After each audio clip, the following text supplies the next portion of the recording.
Di ba, mas mahilig yung mga babaeng makaalala ng mga anniversary, mga birthday, pati sa iksi na mga relasyon ngayon, monthsary na lang eh.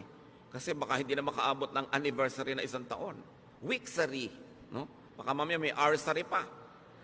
So, mas particular talaga yung mga babaeng maalalahanin. Lagi na lang gusto maalala niya ni husband. Although, mag-effort naman yung mga husband maalala. Pero dapat mong tanggapin na iba ako, iba siya. Maalalahanin ako siya, hindi. Pero may iba siyang katangian.